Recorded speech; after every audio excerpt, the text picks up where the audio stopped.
ಸಮಸ್ತ ಹಿಂದೂ ಭಕ್ತ ಬಾಂಧವರೆಲ್ಲರಿಗೂ ಸಹ ಶಿರಸಾ ವಂದನೆಗಳು. ಜೈ ಶ್ರೀರಾಮ್, ಜೈ ಶ್ರೀರಾಮ್, ಜೈ ಶ್ರೀರಾಮ್. ವೇದಿಕೆ ಮೇಲೆ ಆಸೀನರಾಗಿರ್ತಕ್ಕಂತಹ ಎಲ್ಲ ಗಣ್ಯ ವ್ಯಕ್ತಿಗಳಿಗೂ, ವಿಶೇಷವಾಗಿ ನಮಗೆ ಚಿರಪರಿಚಿತರು, ಅವರ ಹೆಸರಲ್ಲೇ ಸಮೃದ್ಧಿ ಮಂಜುನಾಥ್ ಅವರು ನಿಮ್ಗೆಲ್ಲರಿಗೂ ಗೊತ್ತಿದೆ. ಅವರು ಈ ಕಾರ್ಯಕ್ರಮಕ್ಕೆ ಅಧ್ಯಕ್ಷತೆಯನ್ನು ವಹಿಸಿ ಈ ಕಾರ್ಯಕ್ರಮಕ್ಕೆ ಆಗಮಿಸಿದ್ದಾರೆ. ನನ್ನ ಪರವಾಗಿ ಅವರಿಗೂ ಧನ್ಯವಾದಗಳು. ಹಾಗೂ ವಿಶೇಷವಾಗಿ ಸ್ವಾಮೀಜಿಗಳು ಆಗಮಿಸಿದ್ದಾರೆ. ಪ್ರಣವಾನಂದ ಸ್ವಾಮೀಜಿಗಳು, ಅವ್ರಿಗೂ ಸಹ ನನ್ನ ಪರವಾಗಿ ನಮಸ್ಕಾರಗಳು.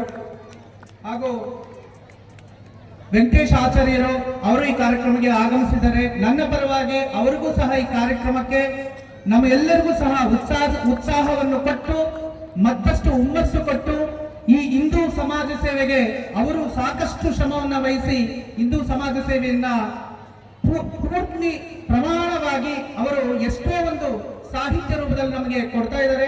ಅವ್ರಿಗೂ ನನ್ನ ಪರವಾಗಿ ಶಿರಸಾ ವಂದನೆಗಳು. ಹಾಗೂ ಇಲ್ಲಿಗೆ ಆಗಮಿಸಿರ್ತಕ್ಕಂತಹ ಎಲ್ಲ ಗಣ್ಯರಿಗೂ ಸಹ, ವಿಶೇಷವಾಗಿ ಈ ಹಿಂದೂ ಸನಾತನ ಧರ್ಮದ ಎಲ್ಲ ರುವಾರಿಯರಿಗೂ ಸಹ ನನ್ನ ಶಿರಸಾ ವಂದನೆಗಳು. ಈ ದಿನ ಈ ಹಿಂದೂ ಸಮಾವೇಶ, ನಮ್ಮ ಧರ್ಮ ಸನಾತನ ಧರ್ಮ. ಸನಾತನ ಎಂದರೆ ಸಾವೇ ಇಲ್ಲದ ಧರ್ಮ.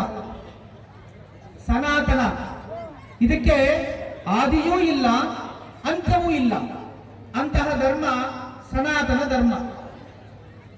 ಈ ಸನಾತನ ಧರ್ಮ, ಹಿಂದೂ ಧರ್ಮ, ಇದರ ಬಗ್ಗೆ ಸಣ್ಣದಾಗಿ ನಿಮಗೆ ಅರ್ಥ ಆಗ್ಬೇಕು ಅಂತಂದ್ರೆ ಒಂದು ವಿಷಯವನ್ನ ಹೇಳ್ತೀನಿ, ಕೇಳಿ. ಒಂದು ಕಥೆಯ ರೂಪದಲ್ಲಿ ಹೇಳ್ತೀನಿ. ವಿದೇಶಿಯರು ಒಮ್ಮೆ ಭಾರತಕ್ಕೆ ಬಂದರು. ಆ ಹಿಮಾಲಯ ಪರ್ವತದಲ್ಲಿ ಸಾಕಷ್ಟು ಋಷಿಮುನಿಗಳೆಲ್ಲರೂ ಸಹ ಧ್ಯಾನವನ್ನ ಮಾಡ್ತಾ ಇರ್ತಾರೆ. ಆ ಸಮಯದಲ್ಲಿ ಸ್ವಾಮಿ, ಇದು ಯಾವ ಧರ್ಮ ಅಂದಿದ ತಕ್ಷಣ ಅವರು ಹೇಳಿದ್ದು, ಇದು ಸಿಂಧೂ ಧರ್ಮ, ಸನಾತನ ಧರ್ಮ, ಹಿಂದೂ ಧರ್ಮ ಅಂತ ಹೇಳಿದ್ರು. ಸ್ವಾಮಿ, ಧರ್ಮದಲ್ಲಿ ಸಾಕಷ್ಟು ಗ್ರಂಥಗಳಿದೆ, ಸಾಕಷ್ಟು ದೇವತೆಗಳಿದ್ದಾರೆ, ಸಾಕಷ್ಟು ದೇವರುಗಳಿದಾರಲ್ಲ, ಇದು ಹೇಗೆ ಒಂದೇ ಧರ್ಮ ಆಗುತ್ತೆ ಅಂತಂದ್ರು. ಆಗ ದೂರದಲ್ಲಿರ್ತಕ್ಕಂಥ ಒಂದು ಹೂವಿನ ತೋಟವನ್ನ ತೋರಿಸಿದ್ರು. ಆ ಹೂವಿನ ತೋಟವನ್ನ ತೋರಿಸಿ, ನೋಡಿ ಅಲ್ಲಿ ದೂರದಲ್ಲಿ ಹೂವಿನ ತೋಟ ಇದೆ, ಅದರಲ್ಲಿ ಎಲ್ಲಾ ಹೂಗಳು ಇದೆ. ಸೇವಂತಿಗೆ ಇದೆ ಆ ಹೂವಿನ ತೋಟದಲ್ಲಿ, ಬಾಳೆ ಮರನೂ ಇದೆ, ತಾವರೆ ಹೂವನೂ ಇದೆ, ಪಾರಿಜಾತ ಪುಷ್ಪಗಳು ಇದೆ, ಎಲ್ಲಾ ಹೂಗಳು ಅಲ್ಲಿದೆ. ಅದಕ್ಕೆ ಅದು ಹೂವಿನ ತೋಟ ಆಯ್ತು. ಅಲ್ಲಿ ಒಂದೇ ಹೂವು ಇದ್ದಿದ್ರೆ ಆ ಹೂವಿನ ತೋಟ ಆಗ್ತಾ ಇರ್ಲಿಲ್ಲ. ಅದರಿಂದ ಎಲ್ಲಾ ಹೂಗಳು ಒಂದು ಸಮವಾಗಿದ್ರೆ ಅದು ತೋಟ ಆಗುತ್ತೆ. ಒಂದೇ ಹೂವ ಆಗಿದ್ರೆ ಅದು ಅಹಂಕಾರ ಆಗುತ್ತೆ. ಅಹಂಕಾರವಿಲ್ಲದ ಧರ್ಮ ಯಾವ್ದಾದ್ರು ಇದೆ ಅಂತಂದ್ರೆ ಅದೇ ಸನಾತನ ಧರ್ಮ, ಅದೇ ಹಿಂದೂ ಧರ್ಮ ಅಂತ ಆ ಋಷಿಗಳು ಹೇಳ್ತಾರೆ. ನಮ್ಮ ಧರ್ಮಕ್ಕೆ ಮೂಲ, ಸಾಕಷ್ಟು ಜನ ಮಾತಾಡ್ತಾರೆ, ನಮ್ಮ ಧರ್ಮಕ್ಕೆ ಮೂಲ ಏನು ಅಂತ. ಅರೆ, ನಮ್ಮ ಧರ್ಮಕ್ಕೆ ಮೂಲ ಮಾನವೀಯತೆ. ನಮ್ಮ ಧರ್ಮಕ್ಕೆ ಮೂಲ ವೇದಗಳು. ವೇದಗಳು ಏನ್ ಹೇಳ್ಕೊಟ್ಟಿದೆ ನಮ್ಗೆ? ಜೀವನವನ್ನ, ವಿಧಾನವನ್ನ ಹೇಳ್ಕೊಟ್ಟಿದೆ. ಉಪನಿಷತ್ತುಗಳ ಸಾರ, ಯಾವ ರೀತಿ ಬದುಕಬೇಕು, ಏನ್ ಮಾಡಬೇಕು, ಎಲ್ಲವೂ ಸಹ ಈ ಸನಾತನ ಧರ್ಮದಿಂದ ಹುಟ್ಟಿರ್ತಕ್ಕಂಥದ್ದೇ. ನಿಮಗೆಲ್ಲರಿಗೂ ಪ್ರಪಂಚಾದ್ಯಂತ ನಾವು ನೋಡ್ಬೋದು, ಹಿಂದೂ ಸನಾತನ ಧರ್ಮ ಎಲ್ಲಿಯವರೆಗೂ ಇದೆ ಅಂತಂದ್ರೆ, ಈ ಒಂದು ಆಕಾಶ ಎಲ್ಲಿಯ ತನಕ ಇರುತ್ತೋ ಅಲ್ಲಿಯ ತನಕ ಎಷ್ಟು ಹಬ್ಬಿದೆಯೋ ಅಷ್ಟು ಸನಾತನ ಧರ್ಮವೇ. ಇದನ್ನ ಹೇಳಿದ ಮಾತು ವಸುದೈವ ಕುಟುಂಬಕಂ, ಶ್ರೀಕೃಷ್ಣ ನುಡಿದ ಮಾತು. ವಸುದೈವ ಕುಟುಂಬಕಂ ಅಂತ, ವರ್ಲ್ಡ್ ಇಸ್ ಮೈ ಫ್ಯಾಮಿಲಿ ಅಂತ ಹೇಳಿದ್ರು. ಅಂತ ಒಂದು ಅದ್ಭುತವನ್ನು ವಾಕ್ಯ ಕೃಷ್ಣನೇ ನುಡಿದಿದ್ದಾನೆ. ಈ ಪ್ರಪಂಚವೇ ನನ್ನ ಧರ್ಮ, ಈ ಪ್ರಪಂಚವೇ ನನ್ನದು ಅಂತ. ಅಂತಂದ್ರೆ ನಾರಾಯಣನ ರೂಪ ಆಕಾಶ. ನಮ್ಮ ಧರ್ಮದಲ್ಲಿ ನಾವು ವಿಶೇಷವಾಗಿ ಪಂಚಭೂತಗಳನ್ನ ಪೂಜೆ ಮಾಡ್ತೀವಿ. ಪಂಚಭೂತಗಳು: ನೀರು, ಗಾಳಿ, ಅಗ್ನಿ, ಭೂಮಿ, ತೇಜು, ಆಕಾಶ. ಇವೆಲ್ಲವನ್ನ ನಾವು ಪೂಜೆ ಮಾಡ್ತೀವಿ. ನೀರು, ನೀರಿಗೆ ಧರ್ಮ ಇದೆಯಾ? ಇಲ್ಲ. ಅದೇ ಸನಾತನ ಧರ್ಮ, ಅದೇ ಹಿಂದೂ ಧರ್ಮ. ಮಣ್ಣನ್ನ ನಾವು ಒಂದು ಹಿಡಿಯಲ್ಲಿ ಇಟ್ಕೊಂಡ ಇದನ್ನು ಯಾವ ಧರ್ಮ ಅಂತ ಯಾರಾದ್ರೂ ಹೇಳಿ ನೋಡೋಣ, ಯಾರಿಂದನೂ ಆಗೋದಿಲ್ಲ. ಆದ್ರೆ ನಮ್ಮ ಸನಾತನ ಧರ್ಮ ಹಿಂದೂ ಧರ್ಮ ಹೇಳುತ್ತೆ ಇದು ಭೂಮಾತೆ ಹಿಂದೂ ಧರ್ಮ ಅಂತ. ಅದು ನಮ್ಮನೇಲಿದೆ. ಅಷ್ಟೇ ಅಲ್ಲ, ವಾಯು ಅಂತ ನಾವು ಪೂಜೆ ಮಾಡ್ತಿದ್ದೀವಿ. ಪ್ರಾಣದೇವರು ಹನುಮಂತ ಇಲ್ಲೇ ಇದ್ದಾನೆ ಮುಳುಬಾಗಿಲಲ್ಲಿ. ಆ ಹನುಮಂತನನ್ನ ನಾವು ಪ್ರಶ್ನೆ ಮಾಡಿದ್ರೆ ಇದು ಯಾವ ಒಂದು ವಾಯು ಯಾವ ಧರ್ಮ ಅಂತ ಕೇಳಿದ್ರೆ ಆ ಹನುಮಂತನು ಹೇಳ್ತಾನೆ ಇದು ಹಿಂದೂ ಧರ್ಮ, ಸನಾತನ ಧರ್ಮ ಅಂತ. ಈ ಸನಾತನ ಧರ್ಮ ಹಿಂದೂ ಧರ್ಮದ ಬಗ್ಗೆ ಇನ್ನೆಷ್ಟು ಬೇಕು, ನಾವು ಇನ್ನೆಷ್ಟು ಆಧಾರಗಳನ್ನ ಕೊಡಬೇಕು ನೋಡಿ. ಎಲ್ಲಾ ಧರ್ಮಗಳು ಹೀಗಿರು ಅಂತ ಹೇಳುತ್ತೆ, ಎಲ್ಲಾ ಧರ್ಮಕ್ಕೂ ಇದೇ ರೀತಿ ಇರಬೇಕು ಅಂತಿದೆ. ಆದ್ರೆ ಸನಾತನ ಧರ್ಮದಲ್ಲಿ, ಹಿಂದೂ ಧರ್ಮದಲ್ಲಿ ಯಾವುದೇ ವ್ಯಕ್ತಿ ಆಗಿರ್ಬೋದು, ಯಾರೇ ಆಗಿರ್ಬೋದು, ಮಾನವೀಯತೆಯಿಂದ ಜೀವನ ಮಾಡುವಂತ ಮಾತ್ರ ಹೇಳುವಂತ ಧರ್ಮ ಯಾವ್ದಾದ್ರೂ ಇದೆ ಅಂತಂದ್ರೆ ಅದು ಕೇವಲ ಸನಾತನ ಧರ್ಮ ಮಾತ್ರನೇ, ಅದೇ ಹಿಂದೂ ಧರ್ಮ. ಈ ಹಿಂದೂ ಧರ್ಮದಲ್ಲಿ ನಾವು ಸೂರ್ಯನನ್ನ ಆರಾಧನೆ ಮಾಡ್ತಿದ್ದೀವಿ. ಈ ಸೂರ್ಯ ಭಗವಂತ ಬೆಳಗ್ಗೆ ವಿಶೇಷವಾಗಿ ನಾವು ಬೆಳಗ್ಗೆ ಸೂರ್ಯೋದಯವನ್ನು ನೋಡ್ತೀವಿ. ಸಾಯಂಕಾಲ ಸೂರ್ಯ ಅಸ್ತ ಆದ ನಂತರ ಸೂರ್ಯ ಎಲ್ಲಿ ಹೋಗ್ತಾನೆ ಅಂತಂದ್ರೆ ನಮಗೆ ಊರ್ಪವಾಗಿ 7 ಲೋಕ, ಇನ್ನು 7 ಲೋಕ ಕೆಳಗಡೆ ಲೋಕ, 17 ಲೋಕಗಳು. ಆದ್ರೆ ಪ್ರತಿ ಲೋಕಕ್ಕೂ ಹಗಲೆಲ್ಲ 7 ಲೋಕಗಳು, ರಾತ್ರಿ ಎಲ್ಲ 7 ಲೋಕಗಳು. ಆದ್ರೆ ಸೂರ್ಯ ದೇವರನ್ನ ಪೂಜೆ ಮಾಡ್ತೀವಿ ನಾವು, ಪ್ರತಿನಿತ್ಯ ನೋಡ್ತಾ ಇದ್ದೀವಿ. ನಿಮ್ಮ ಹಿಂದೂ ಸನಾತನ ಧರ್ಮಕ್ಕೆ ಪ್ರಣವ ಮಂತ್ರ ಏನಪ್ಪಾ ಅಂತಂದ್ರೆ ಓಂಕಾರ ಅಂತ ಹೇಳ್ತೀವಿ ನಾವು. ಓಂಕಾರ, ಓಂಕಾರ ಎಲ್ಲಿಂದ ಬರ್ತಿದೆ? ನಿಮ್ಮ ಮನಸ್ಸಲ್ಲಿ, ನಿಮ್ಮ ವಾಯುವಿನಲ್ಲಿ, ನರನಾಡಿಗಳಲ್ಲೂ ಸಹ ಓಂಕಾರ ಆವಿರ್ಭವಿಸಬೇಕಾದ್ರೆ ಅದಕ್ಕೆ ಜೀವನಾಡಿ ಬೇಕು.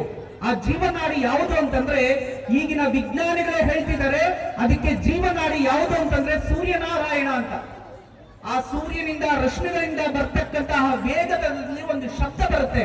ಆ ಶಬ್ದದ ಹೆಸರೇ ಓಂಕಾರ. ಆಕಾರ, ಉಕಾರ, ಮಕಾರಗಳು ಸೇರಿದ್ರೆ ಓಂಕಾರ ಅಂತ ಪ್ರಣವ ಮಂತ್ರ ಇರ್ತಕ್ಕಂಥದ್ದು ಈ ಸನಾತನ ಧರ್ಮ. ಈ ಧರ್ಮದ ಬಗ್ಗೆ ಎಷ್ಟು ಹೇಳಿದ್ರೂ ಸಾಕಾಗಲ್ಲ. ನನ್ನ ಬಗ್ಗೆ, ಈ ಒಂದು ಧರ್ಮದ ಬಗ್ಗೆ ಹೆಮ್ಮೆ ಎಷ್ಟು ಅಂತಂದ್ರೆ ಋಷಿಗಳ ಪೂರ್ವದಲ್ಲಿ ಹೇಳ್ತಾ ಇದ್ರು, ಹಿಂದೂ ಸನಾತನ ಧರ್ಮ ಅನ್ನೋದು ತುಂಬಾ ದೊಡ್ಡದು. ಇದನ್ನ ಗಾತ್ರನೂ ಇಲ್ಲ, ಇದಕ್ಕೆ ಯಾವುದೇ ರೀತಿಯನ್ನು ಹಿಡಿತನೂ ಇಲ್ಲ, ಇದರ ಬಗ್ಗೆ ಚರ್ಚೆ ಮಾಡೋಕ್ಕೂ ಸಾಧ್ಯ ಇಲ್ಲ ಅಂತ ಗುರುಗಳು ಹೇಳ್ತಾ ಇದ್ರು. ಯಾಕೆ ಅಂತಂದ್ರೆ ಈ ಒಂದು ಸನಾತನ ಧರ್ಮದ ಬಗ್ಗೆ ಯಾರಾದ್ರೂ ಹೇಳಬೇಕು, ಮಾತಾಡಬೇಕು ಅಂತಂದ್ರೆ ನಮ್ಮ ಹಿಮಾಲಯ ಪರ್ವತಗಳನ್ನ ಒಂದು ಪೆನ್ನಾಗಿ ತಗೊಂಡು, ಲೆಕ್ಕಣಿಯಾಗಿ ತಗೊಂಡ್ರೆ, ಈ ಸಮುದ್ರವನ್ನೆಲ್ಲ ಶಾಯಿಯಾಗಿ ತಗೊಂಡಾಗ ಅದರ ಬಗ್ಗೆ, ಈ ಆಕಾಶವನ್ನ ಪತ್ರವಾಗಿ ತಗೊಂಡು ಎಲ್ಲ ಈ ಸನಾತನ ಧರ್ಮದ ಬಗ್ಗೆ, ಹಿಂದೂ ಧರ್ಮದ ಬಗ್ಗೆ ಬರಿತಾ ಹೋಗ್ತಿದ್ರೆ ಶಾಯಿನೂ ಖಾಲಿಯಾಗಿರುತ್ತೆ. ಆದ್ರೆ ಈ ಒಂದು ಹಿಮಾಲಯ ಪರ್ವತಗಳು ನಾವು ಏನಂತ ಪೆನ್ನಾಗಿ ತಗೊಂಡಿದ್ದೀವೋ ಅದು ಕರಗಿ ಹೋಗಿರುತ್ತೆ. ಆದ್ರೆ ಪತ್ರ ಇನ್ನೂ ಒಳ್ಳೆ ಇರುತ್ತಂತೆ. ಅಷ್ಟು ದೊಡ್ಡದು ನಮ್ಮ ಈ ಸನಾತನ ಧರ್ಮ, ಹಿಂದೂ ಧರ್ಮ. ಹಿಂದೂ ಧರ್ಮ ಪ್ರಪಂಚಕ್ಕೆ ಏನು ಕೊಟ್ಟಿದೆ ಅಂತ ಹೇಳಿದ್ರೆ ನಾವು ಎಲ್ಲವರು ಹೇಳ್ಬೋದು, ಮಾನವೀಯತೆ ಕೊಟ್ಟಿದೆ. ನಮ್ಮ ಹಿಂದೂ ಧರ್ಮ ಅಹಿಂಸೆ ಪರಮೋ ಧರ್ಮ ಅಂತ ಹೇಳ್ತಿದೆ. ಹಿಂಸೆಯಿಂದ ನಾವು ದೂರ ಇರತಕ್ಕಂತ ಧರ್ಮ ಈ ಹಿಂದೂ ಧರ್ಮ. ಜ್ಞಾನವನ್ನ ಕೊಟ್ಟಿದೆ. ಜ್ಞಾನಕ್ಕೆ ಹಿಂದೂ ಧರ್ಮ. ವೇದಗಳು ಹುಟ್ಟಿದ್ದು ಇಲ್ಲಿ, ವೇದದಿಂದ ಬಂದಿದ್ದು ವಿಶಿಷ್ಟವಾದ ಜ್ಞಾನ. ಈಗಿರ್ತಕ್ಕಂಥ ಪರಮಾಣು ಸೈನ್ಸ್ ಆಗಿರ್ಬೋದು, ರಾಕೆಟ್ ಸೈನ್ಸ್ ಆಗಿರ್ಬೋದು, ಎಲ್ಲವೂ ಋಗ್ವೇದದಿಂದ ಬಂದಿರತಕ್ಕಂಥದ್ದು. ಆ ಋಗ್ವೇದಕ್ಕೆ ಮೂಲ ನಮ್ಮ ಭಾರತ ದೇಶ, ಈ ಅಖಂಡ ಭಾರತ, ಈ ಸನಾತನ ಧರ್ಮ, ಈ ಹಿಂದೂ ಧರ್ಮ. ಅದೇ ವಿಧಾನವಾಗಿ ಮನುಷ್ಯನ ಜೀವನ ಶೈಲಿ, ಆರೋಗ್ಯ, ಸುಶ್ರುತಿ ಸಂಹಿತಿ ಇದು ಹೇಳ್ತಿದೆ. ಯೋಗ ಶಾಸ್ತ್ರವನ್ನು ಕೊಟ್ಟಿದೆ. ಪ್ರಪಂಚಾದ್ಯಂತ ಯೋಗವನ್ನ ಅಧ್ಯಯನ ಮಾಡ್ತಿದ್ದಾರೆ. ಪ್ರತಿಯೊಬ್ಬರು ಕೊನೆಯಲ್ಲಿ ಕೇಳೋದು ಒಂದೇ, ನಮ್ಮ ಧರ್ಮದಲ್ಲಿ ಶಾಂತಿ ಬೇಕು, ನೆಮ್ಮದಿ ಬೇಕು ಅಂತ. ಆ ಶಾಂತಿ, ನೆಮ್ಮದಿ ಕೊನೆಗೆ ಸಿಗೋದೇ ಮೋಕ್ಷ ಮಾರ್ಗ ಅಂತ ಹೇಳಿದ್ವಿ. ವಿಶ್ವಕ್ಕೆಲ್ಲ ಒಂದೇ ಒಂದು ಮಾತು, ಆತ್ಮಜ್ಞಾನವನ್ನು ಕೊಟ್ಟಿರ್ತಕ್ಕಂಥದ್ದು ಈ ಸನಾತನ ಧರ್ಮ, ಹಿಂದೂ ಧರ್ಮ. ಈ ಧರ್ಮದ ಬಗ್ಗೆ ಕೊನೆಯದಾಗಿ ಒಂದೇ ಒಂದು ಮಾತನ್ನ ಹೇಳ್ತೀನಿ. ನಮ್ಮ ಧರ್ಮ ನಮಗೆ ಹೆಮ್ಮೆ. ಆದ್ರೆ ಈ ಧರ್ಮವನ್ನ ನಾವೇ ಬೆಳೆಸಬೇಕು, ನಾವೇ ಪಾಲನೆ ಮಾಡಬೇಕು, ಅದನ್ನ ನಾವೇ ಉಳಿಸಬೇಕು. ಈ ಧರ್ಮಕ್ಕೆ ಉಗಮವೂ ಇಲ್ಲ, ಅಂತ್ಯವೂ ಇಲ್ಲ. ಆದರೆ ಇರೋಷ್ಟು ದಿನ ನಾವು ಇದನ್ನ, ಈ ಧರ್ಮವನ್ನ ಆಚರಿಸ್ತಾ ನಮ್ಮ ಮಕ್ಕಳಿಗೆ ಹೇಳ್ತಾ ಧರ್ಮದ ನೀತಿ ಪಾಠವನ್ನ ನಾವು ಹೇಳಿಕೊಟ್ಟು ಅವರ ಜೊತೆ ನಾವು ನಡೆಯುತ್ತಿದ್ದರೆ ಅವರು ನಡೀತಾರೆ. ಒಂದು ನೆನ್ಪಿಟ್ಕೊಳ್ಳಿ, ನಾವು ಯಾವತ್ತಾದ್ರೂ ಮಕ್ಕಳಿಗೆ ಮನೆ ಹತ್ರ ಅವ್ರಿಗೆ ಗೊತ್ತಿಲ್ಲದೇನೆ ಸಾಕಷ್ಟು ನಮ್ಮನ್ನು ನೋಡಿ ಕಲ್ತಿರುವಂಥದ್ದು ಜಾಸ್ತಿ ಇರುತ್ತೆ.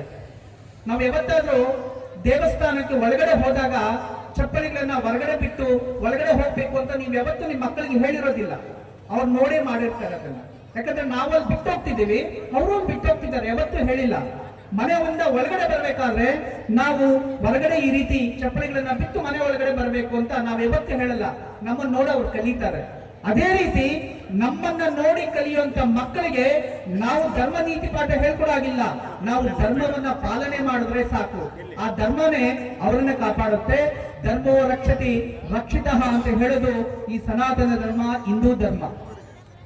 ಪೂರ್ವದಲ್ಲಿ ಈ ಹಿಂದೂ ಧರ್ಮವನ್ನ ಸಾಕಷ್ಟು ಹಿಂದೂ ಧರ್ಮದ ಬಗ್ಗೆ ಅವಹೇಳನ ಮಾಡೋರು ಇದ್ರು, ಹೊಗಳೋರು ಇದ್ರು, ಸಾಕಷ್ಟು ಜನ ಇದ್ರು. ಆದ್ರೆ ಎಷ್ಟೋ ಪರಿಕೀಯರು ಬಂದು ದಂಡ ಯಾತ್ರೆಗಳನ್ನ ಮಾಡಿದ್ರು ಈ ಒಂದು ಧರ್ಮದ ಮೇಲೆ. ಅವರಿಂದ ಏನು ಮಾಡಕ್ ಆಗಿಲ್ಲ. ಆಗ ಸುಮಾರು 200ರಿಂದ 300 ವರ್ಷಗಳ ಮಧ್ಯದಲ್ಲಿ ಈ ಧರ್ಮವನ್ನ ವಿಭಜನೆ ಯಾವ ರೀತಿ ಮಾಡೋದು ಅಂತ ಹೇಳಿ ಸಾಕಷ್ಟು ಜನ ಚರ್ಚೆ ಮಾಡಿದ್ರು. ಆ ಪರಿಕೀಯರೆಲ್ಲರೂ ಕೂತ್ಕೊಂಡು ಚರ್ಚೆ ಮಾಡ್ತಿರ್ಬೇಕಾದ್ರೆ ಆ ಸಮಯದಲ್ಲಿ ಆಗ ಇವರು ಇಷ್ಟು ಒಗ್ಗಟ್ಟಾಗಿದ್ದಾರೆ, ಇವರನ್ನ ಬೇರ್ಪಡಿಸಬೇಕು ಅಂದ್ರೆ ಒಂದೇ ಒಂದು, ಇಲ್ಲಿ ನಾವು ಜಾತಿ ಪದ್ಧತಿ ತರಬೇಕು ಅಷ್ಟೇ. ಅವಾಗ ಈ ಧರ್ಮವನ್ನ ಬೇರ್ಪಡಿಸಕ್ಕಾಗಲ್ಲ ಅಂತಂದ್ರು. ಆದ್ರೆ ಅದರ ಪೂರ್ವದಲ್ಲಿ ಇದ್ದಿದ್ದು ನಮ್ಮಲ್ಲಿ 4 ವರ್ಣಾಶ್ರಮಗಳು ಮಾತ್ರ. ಆದ್ರೆ ನಾನು ಹೇಳೋದು ಒಂದೇ, ಇಲ್ಲಿ ಜಾತಿ ಮುಖ್ಯ ಅಲ್ಲ, ಧರ್ಮ ಮುಖ್ಯ. ನಾವೆಲ್ಲರೂ ಒಂದೇ, ನಾವೆಲ್ಲರೂ ಒಂದೇ, ನಾವೆಲ್ಲರೂ ಒಂದೇ. ಎಲ್ಲರಿಗೂ ಇಲ್ಲಿಗೆ ಆಗಮಿಸಿರ್ತಕ್ಕಂತಹ ಎಲ್ಲ ಸನಾತನಿಯರಿಗೂ, ನನ್ನ ಹಿಂದೂ ಬಾಂಧವರೆಲ್ಲರಿಗೂ ಸಹ ಈ ಒಂದು ಮುಳಬಾಗಿಲ ಆದಿ ದೇವಾಲಯ, ಅರ್ಜುನ ಪ್ರತಿಷ್ಠಾಪಿತ ಆಂಜನೇಯ ಸ್ವಾಮಿ, ನರಸಿಂಹ ತೀರ್ಥರು, ಹೀಗೆ ಹಲವಾರು ದೇವಾಲಯಗಳ ನಾಡು ಮತ್ತು ಸೂರ್ಯೋದಯ ಆಗತಕ್ಕಂತಹ ಮೂಡಲ ಬಾಗಿಲು, ಆ ಭಗವಂತನ ಸೂರ್ಯನಾರಾಯಣನ ಅನುಗ್ರಹ ತಮಗೂ ತಮ್ಮ ಎಲ್ಲ ಕುಟುಂಬ ಸದಸ್ಯರಿಗೂ ಇರಲಿ ಅಂತ ಹೇಳ್ತಾ ನನ್ನ ಈ ಭಾಷಣ ಮುಗಿಸ್ತಾ ಇದ್ದೀನಿ. ವಂದೇ ಮಾತರಂ. ಜೈ ಹಿಂದ್, ಜೈ ಶ್ರೀರಾಮ್.